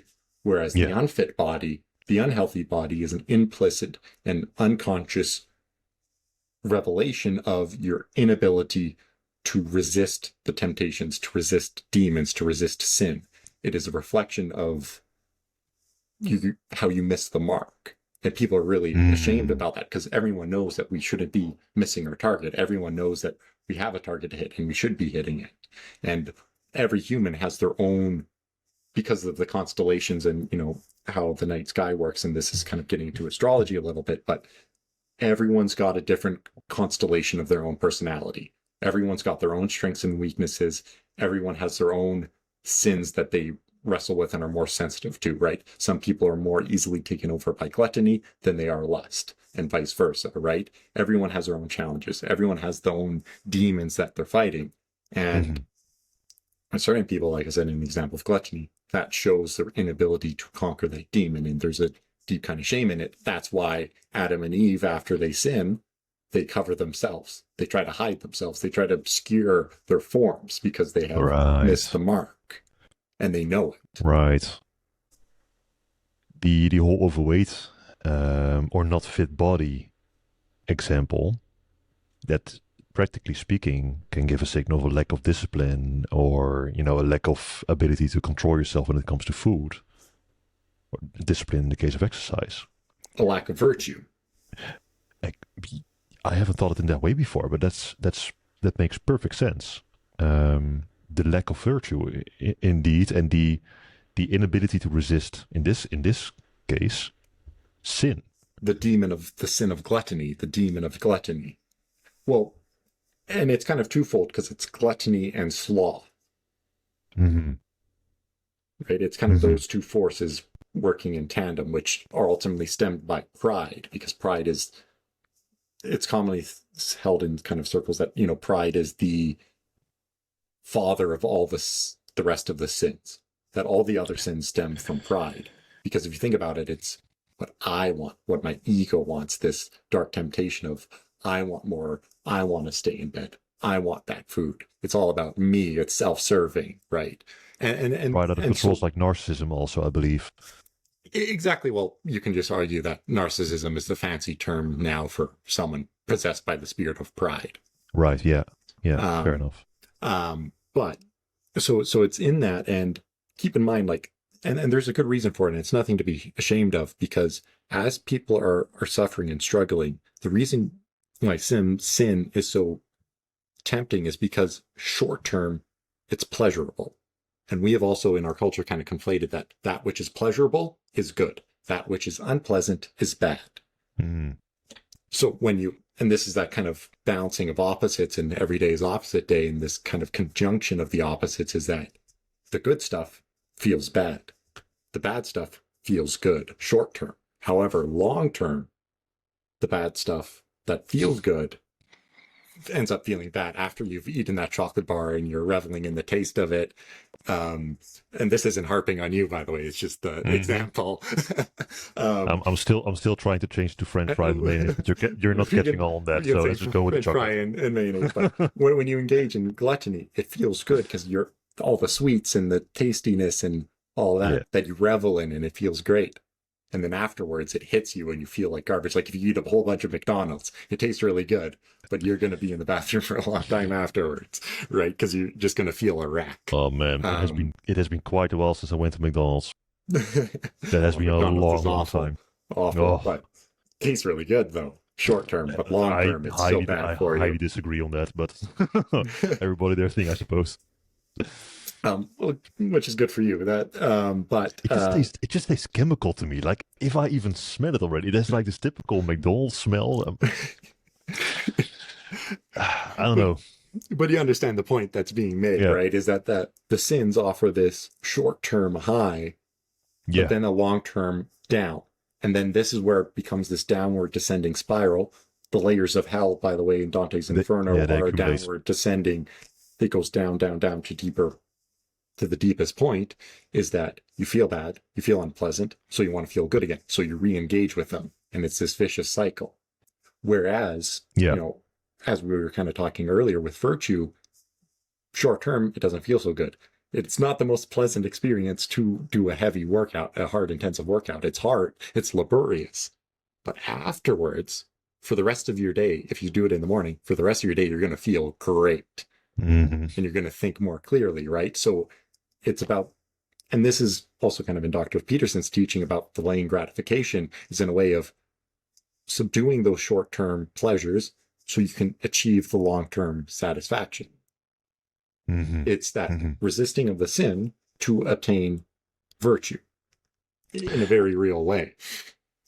I do have a quick question in between, and you didn't mention this, but this is something that I'm trying to get straight.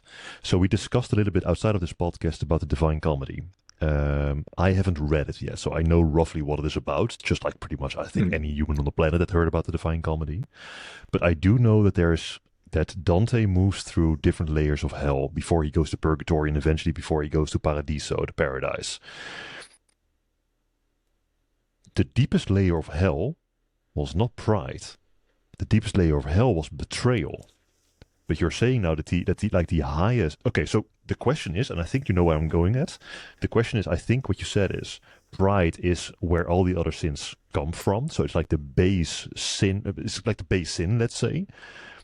But in the Dante's Inferno story, the Divine Comedy story rather, betrayal is the deepest one. How do pride as a sin and betrayal as a circle of hell, how do those relate to each other? Because in order to betray someone is an act of pride. Yeah, so betraying is not just another person, it's also yourself. So the idea of Cain and Abel, I think, correct me if I'm wrong, but the idea of Cain and Abel is that Cain had sin crawling at his doorstep and he invited it in. So therefore he betrayed not a person, well, not anybody else. He betrayed himself, his own integrity. And so did Eve in the garden. She betrayed her own integrity when she listened to the serpent. It's this. Right. And that's pride, though. That is that fundamental temptation that calls you, because when you engage in sin, all born from pride, you're betraying yourself because now you're veering off your target. You have a path, you have a destiny, and it's the goal of individuation is for you to come to know yourself, to know your story, to know your myth, to know your destiny, so you can go forward and hit that target. All the sins take you astray from that target. So every sin you make fundamentally betrays yourself because it veers yourself off that target. And in doing so, it's got this, because we're all deeply embedded and we all have relations to one another. So if I miss my target, that has a negative impact on my neighbor, and it's going to cause them to miss their target, or it's going to have sin stepping on their doorstep because they're right beside me, right? So if I sin, then my house gets taken over by that. Yeah. By that animal kind of lying in wait, and then it becomes my neighbor's animal, because then when they go and confront me, I'm in this prideful kind of state, this hedonic state, this self-serving state, this, keep in mind, like Cain in his act of pride, he was a farmer. Symbolically, what does a farmer do? They bend the environment, their surroundings, to serve them. They extract out of their environments to serve them so they can flourish themselves. So when you encounter someone who's sinning and you're engaging in the Abel framework, which is to be a shepherd, which means you are going to use yourself, you can extract yourself out to serve your environment instead of making the environment serve you. Right. This also ties into the idea of the best way to serve your environment is to I think I'm butchering the quote a little bit, but the best way to help your community out is to first work on yourself, to make sure that you yourself are in order, because then you radiate this ability for goodness pretty much to your environment. If you don't have that, if you're just full walking of sin, there's no way you're going to raise your environment to a higher level. And this is ultimately why the highest act of pride is humility. And it's this conversion into the opposite. Like when you put a key in a lock and it's not working and you try to force it, you don't open the lock, you break the lock. If you try to force something, what Jung says is an anatiodromia, a conversion into the opposite. If you try to force something, it's going to turn into the opposite. Feminism, it's trying to force this more pro-feminine approach. But in doing so, if you look, especially when you're talking about agreeableness and disagreeableness, it's actually making women more feminine, but more masculine. It's making them more like men. So it's converting them into the opposite. And so likewise, and Jung also talks about a man's sacred egoism. So there is something sacred about the ego, yet simultaneously super destructive. And if it's not integrated properly. If the function of the ego remains unconscious to you, you're going to think that the way to go through life is to extract out of the environment to serve myself, because that's the rational thing to do because I want to survive as a unit. But if you realize that, wait a minute, I can use myself to serve my environment and everything flourishes. There's a certain degree of pride in that, and like, well, why do you think you're the champion who can restore, harmony to your garden? There's a certain degree of pride in that, but it's not, and this is going back to everything has, a light and dark aspect, an active and a passive element. There is a light aspect to pride, which is humility, because in opposites, like think of it as temperature. Hot and cold are 2 degrees of the same thing. They're these polar forces. So when it comes to being has 2 polar forces, sin and virtue.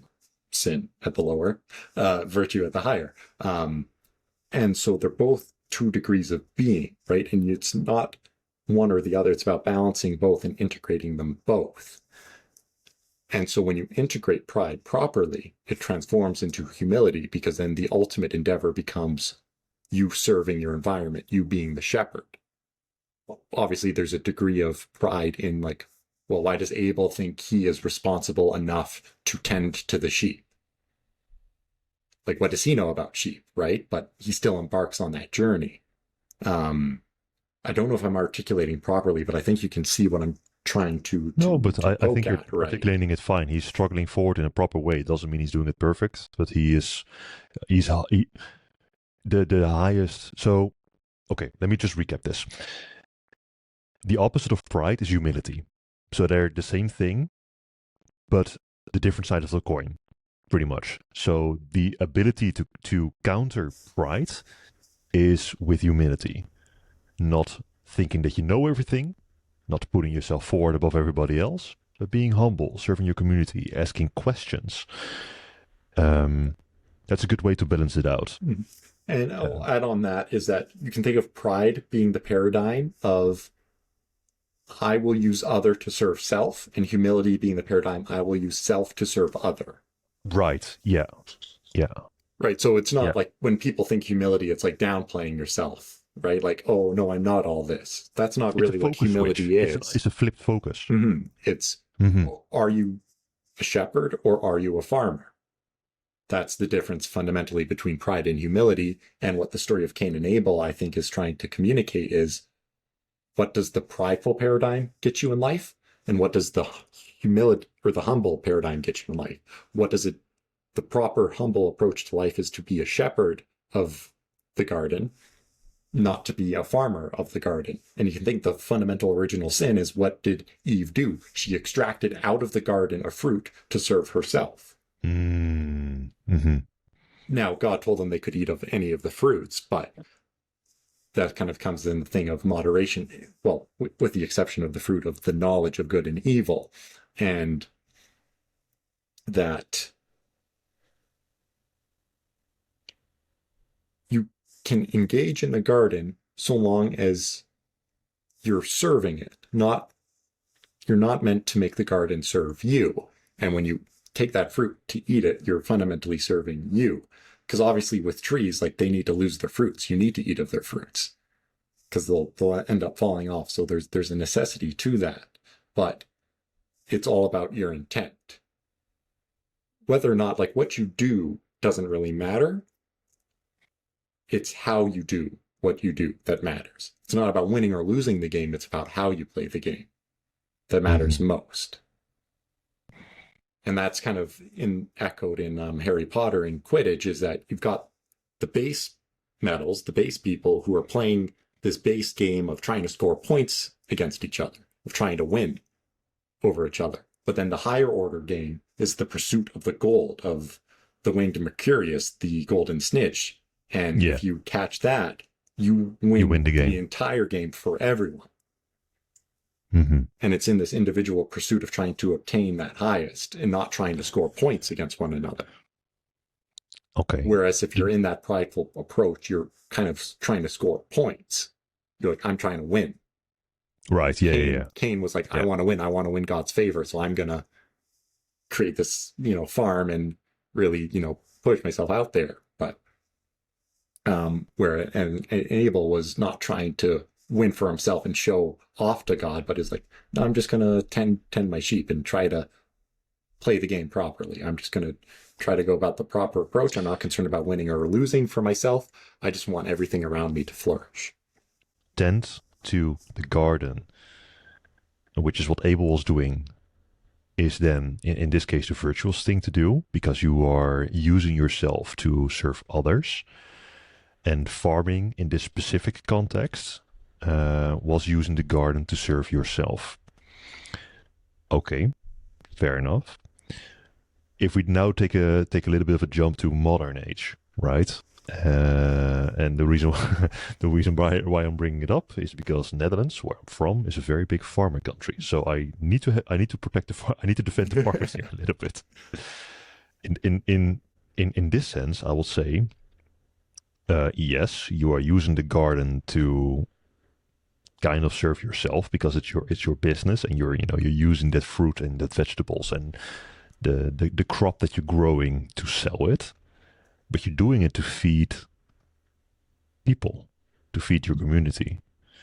So it's not then the action itself which is sin, it's the consequence of it which makes it virtuous.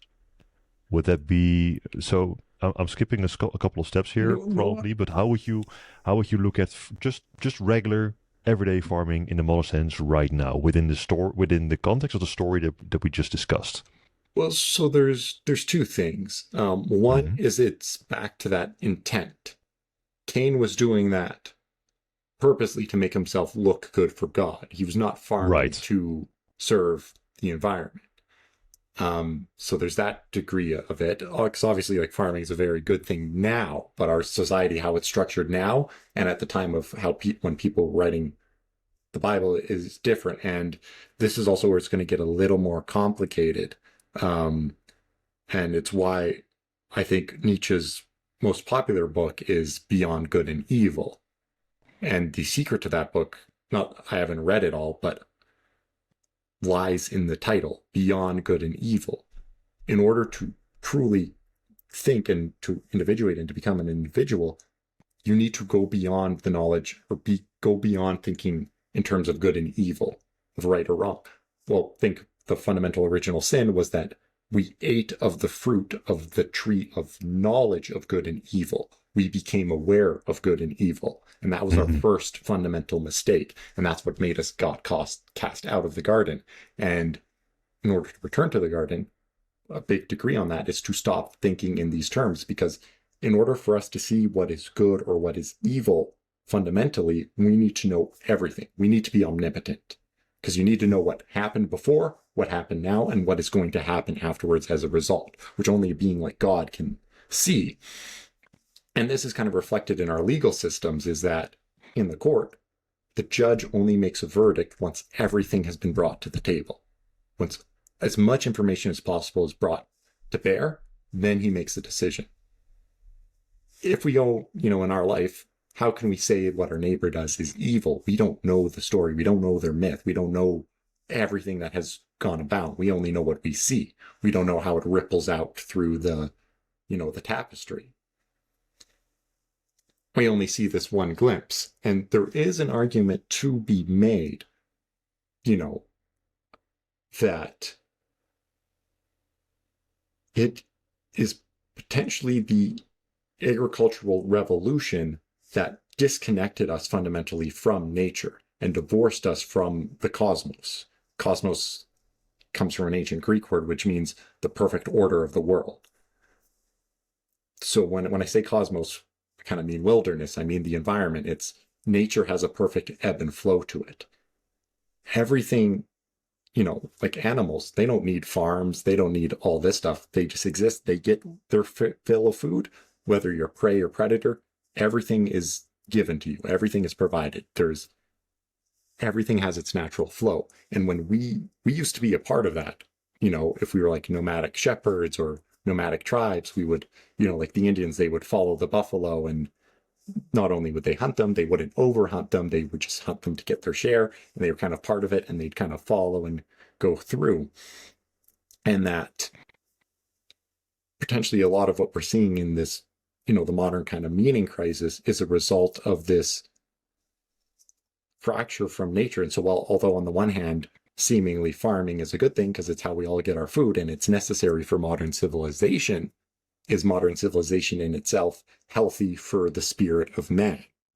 Because we have fundamentally divorced ourselves from the cosmos and we're in our own cosmos. And this actually goes to Ian McGilchrist's work in The Master and His Emissary and the Matter with Things.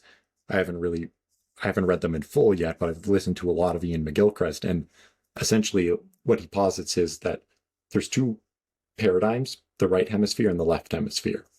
The right hemisphere is the master, and it's this integrative, it's this synergistic, it's this harmonizing way of approach. It's all about making connections. It's all about connecting parts. Whereas the left hemisphere, it's about isolating parts and dissecting them and kind of parsing them all out.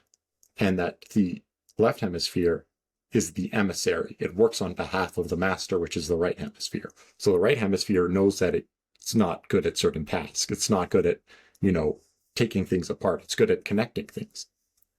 So the left hemisphere, it delegates that work to the left hemisphere. Here's the thing I need to connect. Take it apart so I can understand it, so I can put it together and reconnect it into the whole. Right, yeah. So delegate that out. Now, the left hemisphere is a very powerful thing because it allows us to manipulate and take things apart. And because of the left hemisphere approach, it is what has allowed, the agricultural revolution and has allowed society to grow. And now, instead of being embedded in nature, and we see, that synergistic, integrative unity that bleeds through in the cosmos unconsciously through our awarenesses, we unconsciously see all around us the fruits of the left hemisphere. And it has usurped the right hemisphere as master in this kind of self-serving, taking apart kind of approach.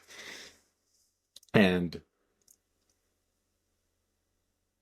so with that,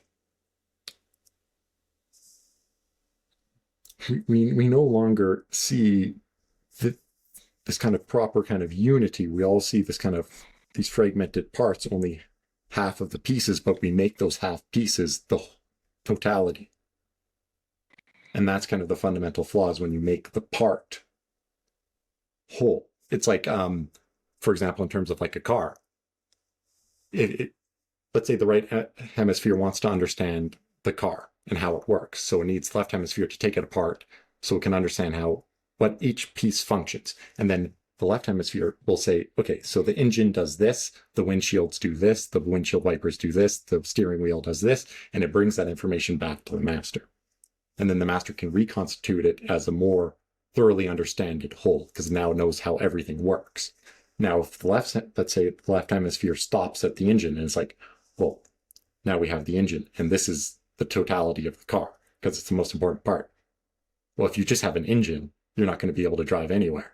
Mm-hmm. You need the engine embedded in the rest of the cosmos of the car in order to go forward. System needs to be complete.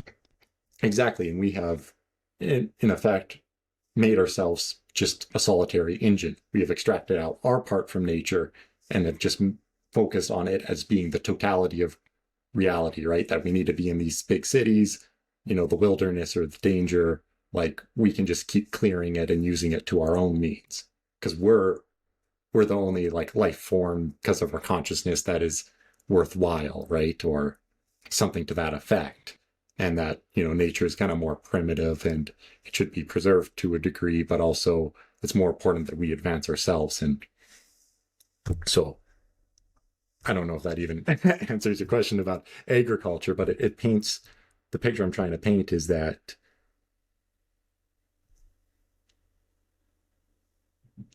in terms of the Bible, how Cain being a farmer is used as a symbol is different than, farming today.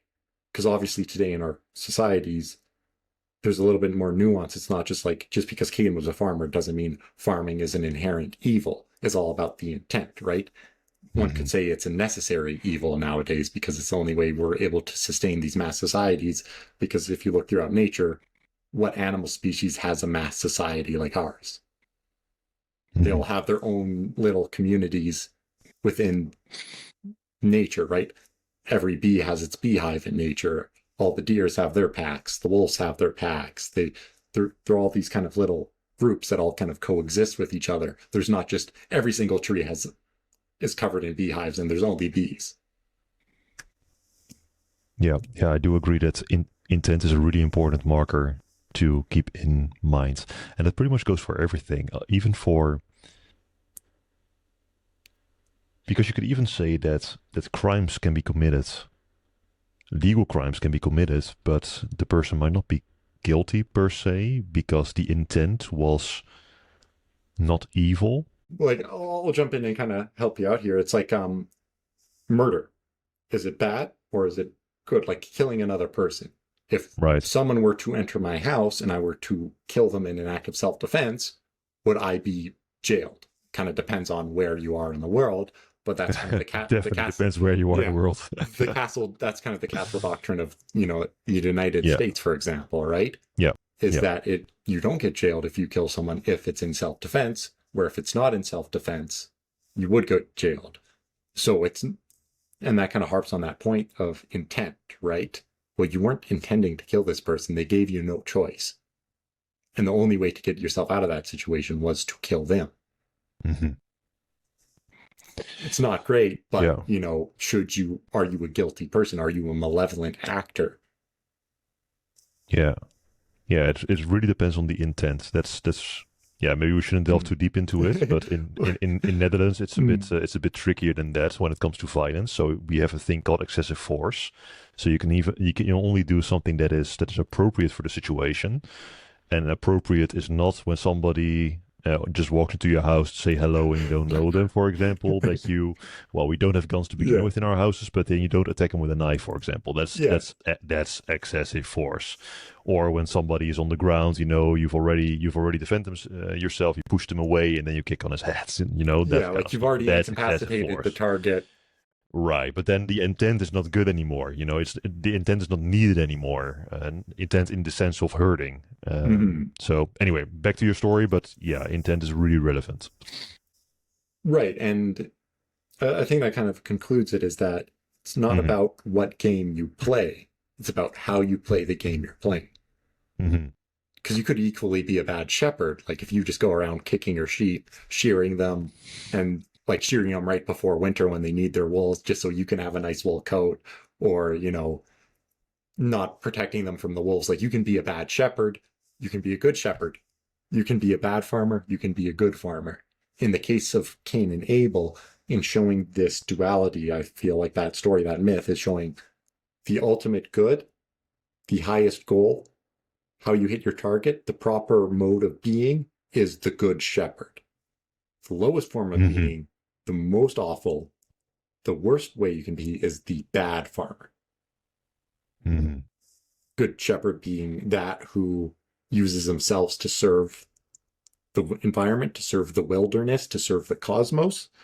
The bad farmer being the agent who takes the environment, takes the wilderness, takes the cosmos, and bends it to serve their will. Not bending their will to serve the cosmos. And in order to hit our mark of serving the cosmos, we have to be a properly integrated whole, going back to this analogy of squaring the circle, of establishing a good mind and a good body so we can get that good connection with spirit.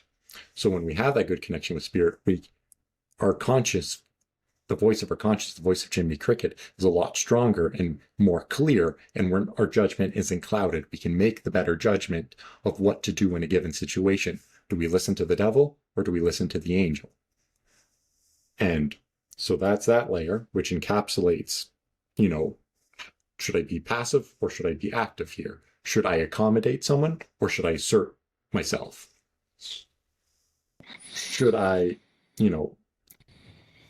that higher level or should I be the lower level? Should I be the saint or the sinner? And kind of understanding all of that processing that happens in here on that initial constellation of these sins. And then finally, once you have the circle, the primordial circle that is encapsulated in that square, that is then encapsulated in the triangle, then that is where that final circle, a repeat of the first layer, comes in, but this time refined as gold, as virtue.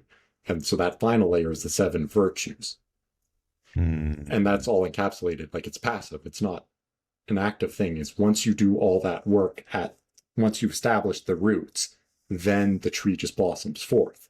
Once you subdue, and that doesn't mean like to have kind of dominion over, but to put in its proper place, to draw from below. Once you draw the lowest from below and elevate it to the highest, once you take pride, for example, this desire of self-interest, well, should I use myself to serve myself, or should I use myself and all my potential to serve others? When you take the lower form of, I want to use myself to get as much as I can to extract out of the wilderness to serve my will, and you transmute that and elevate it to this higher form of, no, I will use myself and all my possibility and all the potential within me to serve my environment so everything can flourish, not just me. And you do that by, I can assert myself while at the same time I can accommodate others. I can get my needs met while meeting the needs of others. They're not mutually exclusive. Whereas in that lower form of, Cain, it's in order for my needs to be met, I can't accommodate anyone else. It's all about finding the right balance. And that's where if you're overly competitive, if you're overly disagreeable, you will trample over everyone else because you want to make sure your interests are met. Yeah.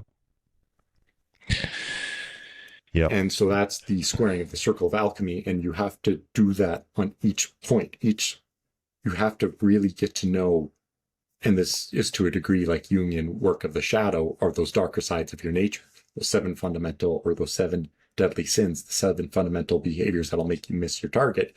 You have to come to consciousness and acknowledge those as part of yourself, and acknowledge all the ways in your life that you do that. And when you dream, for example, going back into it, dreams will tell you whether or not where you are on that trajectory of squaring the circle, so to speak. Like, for example, with me in my workplace, when I was starting out, where I had this bear dream, I was being Cain. I was trying to advance myself through my career. I was trying to extract out of my job my own gain.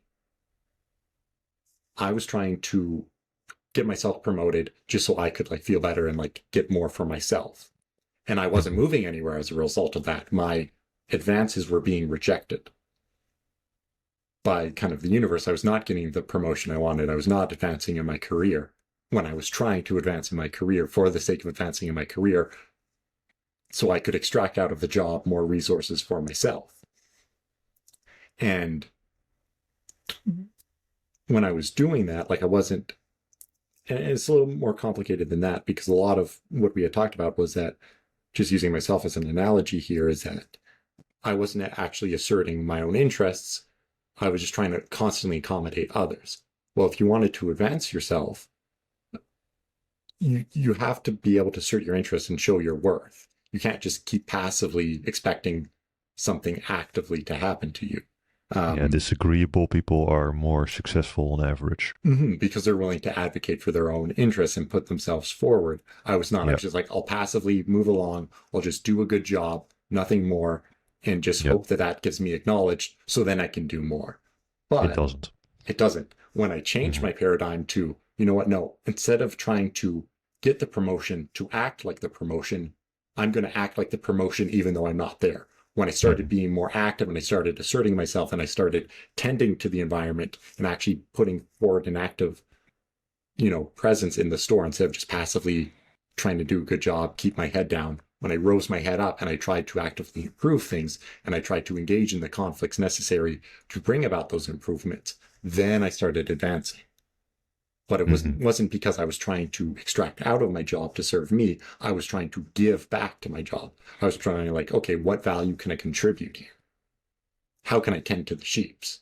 What wolves do I need to look out for? Instead of what fruits can I harvest for myself? What plants can I harvest for myself, right? And then that's where you kind of move forward. And that's that kind of balance. And your dreams will tell you, in accordance to those sins, what sins you're kind of wrestling with and how you need to integrate them to move forward. And there are so many things coming together for me right now while you're telling this story. Because what you're saying in essence comes down to switching your focus. Your focus is not inwards, your focus is outwards. And a couple of things that came forward for me is like, everybody wants to be around somebody who focuses outwards. Nobody wants to be around somebody that just focuses on themselves. They're not fun. They're not going to give you anything. You know, they don't want to play with you. They just want to take from you. So that's a focus point. By being generous and having humility, you can learn, you can grow, you can become more liked by the people around you. Which is, and also in a psychological sense, because I'm not sure who said it. I think it was Peterson actually, that there's no difference, measurable difference, between thinking about yourself and depression. Yeah. Peterson made that quote. Which means literally, if you want your depression to go away, pretty much, if you don't want to be so super self-conscious, don't think about yourself all the time. Which in this case is not just something that you can say. You actively have to. You can't just say, to finish that thought up, you can just say to someone like, don't think about yourself that much, right? It's like, don't think about this beautiful pink elephant with like this golden crown on his head. You're going to do it because your mind is programmed to do that. But what you can do is change your perspective, change your focus rather. So instead of worrying about not thinking about yourself, worry about thinking about the other person. Focus on them, accommodate them, make sure that they're happy, and that way you change their perspective from inwards focus to outwards focus, which makes you less self-conscious and therefore less depressed and more liked by your environment. So it's all about the things that are coming together for me while you were telling the story. Is like, instead of focusing everything to that core, which is yourself, focus outwards to the things around you, and a whole lot of good things will happen. The sun irradiates its light to, like, if the sun did not push out its light. You keep on going. That is also true. Right? The sun, a black hole does the opposite. Exactly, right? And so this actually kind of goes back to, like, of alchemy. There is, the sun and the moon are elements of, kind of the feminine and the masculine, because so masculine is active, the sun actively emits light, the moon passively reflects light. And both of those forces help Earth sustain life. The moon, I believe, kind of helps the ebbing and the flowing of the tides of the water. The sun gives light, and its photosynthesis, it gives life to plants. The plants then give life to us, right? So you have this cosmogonic kind of garden kind of unfolding of this hyper unity of everything relating to one another's, and that the proper way to be is to be in this relational space where everything you do is synergistic, harmonic. It's the master, it's the right hemisphere, it's this uniting framework that is ultimately what the shepherd represents. Whereas the opposite framework of that, this part, like, we're meant to be a part of the cosmos. Apart, one word. Not to be apart from the cosmos. Not to be disconnected from it. Like Cain was, he's disconnected, he's an outsider, using the cosmos to serve himself. And that's kind of the fundamental thing of, what it means to individuate and to become the fully realized individual, to become the philosopher's stone, is to reconnect with those, it's kind of to balance those frameworks and not stand apart, but to be fully a part of the community. And this kind of goes into alchemy in the sense that, actually, what I wanted to, this is what I wanted to get to, is that this kind of outgoingness that we had mentioned. One of the, extroversion is a personality trait. Mm-hmm. A subcategory of extroversion is enthusiasm. Mm-hmm. The original Greek word that enthusiasm is derived from, enthusiasmos, means to be possessed by the Spirit of God. To be outgoing is to be possessed by that Spirit of God. To be inward, then, would be the opposite. When you're really depressed, everything is inward. You're all in here, you're all thinking, and because you're trying to reconcile how you're missing your target. So there's this necessary inwardness, but you only can overcome that by this outward approach. Not that there's anything wrong with, once again, being introverted or extroverted, but you can see how these forces kind of play in the necessity for both. That positive movement forward necessitates this outgoingness. If you're possessed by that inner circle and it's driving you and it's possessed by these demons and your bodies are convulsing and you're blind and you're not in control of yourself, you're going to miss the target. So what you put outward is going to be rotten. It's going to be spoiled. And that will affect the greater harmony. So that is where God sends the whale to consume Jonah. That's depression. So that allows you to return inward so you can reconcile these things and straighten them out and correct them so that you can go, when you go back out into the world, you're putting something forward that is pure, that isn't degraded, that isn't despoiled. Tainted. Mm-hmm. Exactly. And that's part of alchemy is the base metals are tainted. It's about distilling them, breaking them free from their impurities and purifying them. When you're depressed, when you're in that first state of alchemy, in that first state of the alchemical process, you are in effect trying to distill yourself from your impurities, from that which makes you miss your target. So you can become this purified thing that makes you hit the target. And depression, that's the function of it. And that's why it makes you stay in bed all day. And why you're kind of haunted and tormented by your conscience, by the cricket, is because it's trying to tell you, like, look, straighten yourself out so you can get back in the world and create this higher formed unity, because the current way you're going about the world is creating discord. It's fractious. It's not unitive. Mm-hmm. Mm-hmm. Just keeping in mind, one of the depression, sorry, I'll kind of wrap up on this thought, is that depression, what it means to be depression is to be despondent. To be despondent is to be low in spirit. So you have the state of low spiritness that is inverted or subverted, or the polar force to that is enthusiasm, is happiness, is being possessed by the Spirit of God. So you have those two dualities, and that's why everyone wants to be happy, and why the pursuit of happiness is everyone's kind of main goal, is that everyone wants to be reconnected and repossessed by the Spirit of God. And that depression and happiness are these polar forces that tell us if you're enthusiastic about life, it's because you're hitting your mark. If you're depressed, you're missing your mark.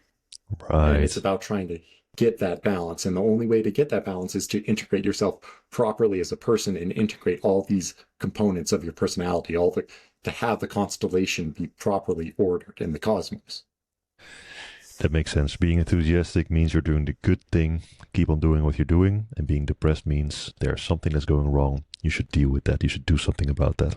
So that you can go forth and do the right thing.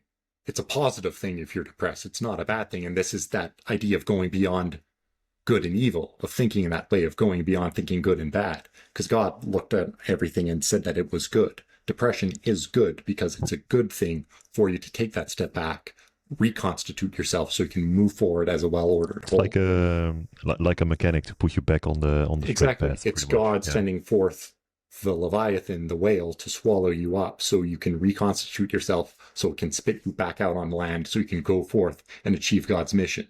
Depression, in a way, is God's greatest act of love to humanity, because he is saying, like, I care about you. Stop doing what you're doing. Take a step back, reflect, move forward. I want you to succeed. But in order for you to succeed, you have to realize these.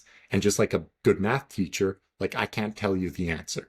You have to find out the answer yourself. I can guide you along the way. I can kind of push you in the right direction. But if I were to just tell you that 2 + 2 = 4, without you coming to understand it, it's not going to help you. Because then when you come into a place where you need to know what 2 + 2 is, you're going to turn to me and ask, what's the answer? I need to give you those problem-solving skills. And that's what depression fundamentally does. That's also generally why you don't want to tell people what to do. Exactly. You want to give people a vision, explain to them how the landscape looks and what you're trying to aim for with the team. So then they can figure out themselves what the proper path forward is to reach that goal. Doesn't matter, it's completely irrelevant if the actions that were needed were thought of by you first, but just saying what they need to do exactly is not going to make them believe in it. They're going to have to figure it out themselves. That's just how humans work. Precisely, right? And because we all have our own will, we have our own target to hit, and it's our divine duty to hit that target, and only we can hit that target. So for someone to tell us, no, this is how you have to aim to hit your target, it doesn't work fundamentally, because, well, how you hit your target is not how I hit my target, because we have different targets. So just because you were able to hit the target in this way and it was successful for you doesn't mean it will be for me. I need to find my own way. And not just that, also the whole belief behind it. So in a very practical sense, you need to... An idea in your mind is way stronger if you are the one that conjured that idea up. Because then it's yours instead of someone else's. Mm-hmm. And ultimately, where do those ideas come from? They come from our conscious, that still small voice of God. And that's where our interests, they call to us. Like, we don't choose our interests. We don't choose what makes us enthusiastic, what captures our interests and what we want to pursue. Yeah. It kind of chooses us in a way, right? And it's to help people find their path and guide them along the way to their calling. Not to tell them what their calling is, but to give them the tools they need to obtain that calling, right? And that's in essence, I think, is the alchemical, the Jungian psychoanalytic enterprise. Is the goal of the good psychoanalyst, of the good doctor, in this sense, the good therapist, is not to tell you who you are, but to help you discover who you are. Mm-hmm. To nurture you, to mentor you, to guide you along the way, to get to know your story and where you are in your story, so you can figure out how to move forward to the next chapter, not to tell you what the next chapter is. I love to bring our mutual friends Adam Ayala forward, and I do it all the time in these podcasts. But in his words, like he explained in that podcast episode number 7, to go into that cave, which is your mind, together with you, and all he's doing is using a flashlight to just point out a couple of things, so that you can do your thing, that you can walk around, that you can explore, and hopefully find the way out, find the right way forward. Precisely. Yeah. Beautiful. I think that wraps the story up very beautifully, Wyatt. Is there anything that we didn't discuss that you would like to wrap up with? It'll probably take us another 2 hours to do that, so maybe we save it for next time. So for round 3. Yeah. Yeah, because there's still a lot more to touch to, but I think what we touched upon today, even though it was completely different conversation than our first conversation, although we're still anchored around the same thing, still has its own value and its own merit. And I think this deserves to be kind of its own thing. So maybe we revisit that, or potentially an idea is... That's incredibly beautiful about these kind of conversations, because we can just prepare for it so far as you want to prepare for it, but you have no idea in advance where the conversation is going to lead. And I really like that, because, again, even though our aim was kind of to repeat the same conversation, we did it. We didn't. That's really fun and really interesting. And like I said, so for everybody who's watching and who's listening, there was a technical issue with Wyatt's original recording, which got lost by, I believe it was a mistake in the software that I'm using to record these podcasts. The party responsible for that found the recording back, so I'll make sure to put the beautiful pieces that we didn't discuss in this conversation out anyway in the near future. So that way we make sure that also the knowledge that Wyatt shared in that conversation doesn't get lost in the ether, but also goes out there, because I think it's definitely worth it. I would agree, and I was actually just going to say that my kind of closing remark was, I was going to suggest to you, maybe if there's some way you can use those lost recordings to supplement our conversation here, because in very many ways, this is really just a continuation of our first conversation. This is part 2, so it'd be good for the audience or anyone listening to have that part 1 to really meaningfully engage with this part 2. Yeah, I think I'm gonna have to. That can be a full episode. There's a couple of technical reasons for that. I won't go into that, but so it can't release as a full episode. But I'll make sure to get clips, which will probably be like between, I don't know, 15, 30 minutes per clip or something like that. Because one of the things that you mentioned, which I think is really good for the context, is the process. And I forgot what the I can't really recall how you exactly called it, but it's the process of refining a metal with the different colors, white and black and red. Exactly. That's the alchemical process, which would be a good thing to wrap this conversation up on, but we don't have time for that because that's going to take another 2 hours to do probably. Yeah, I'll make sure to capture that and release it as well. So no worries, I'm on that. But for now, let's leave it at this. Yeah, it was a really good conversation, really fun. Yeah, we'll definitely go for round 3. It's always really a big pleasure to have these conversations with you. And it's funny, I mentioned this like half an hour earlier, but while you were telling your stories, all these different things are going off in my head, right? And there's a couple of things coming together. There's also a couple of things that don't really make sense, and then yet when I'm hearing it. So for example, with the masculine and the femininity, and then I'm asking like, okay, but the femininity was the first to eat from the apple. So how if that's the virtuous part, that's a clear sin. And then you brought it out with, the serpent actually triggered that, which is the dark side, the sin side. So a lot of these things are going off at the same time, and a lot of stuff is coming together. It's really fun to have these exploratory conversations with you. So yeah, again, thank you very much for coming on, Wyatt. It's really good to see you again. Yeah, it's good seeing you again too, and thank you for helping take all my crazy Mad Hatter talk and grounding it in real examples like eating the chocolate bar or work scenarios or leadership management or martial arts or exercise, just grounding all my abstractions in reality to make the analogy a little more apt, because I can definitely get lost in the clouds.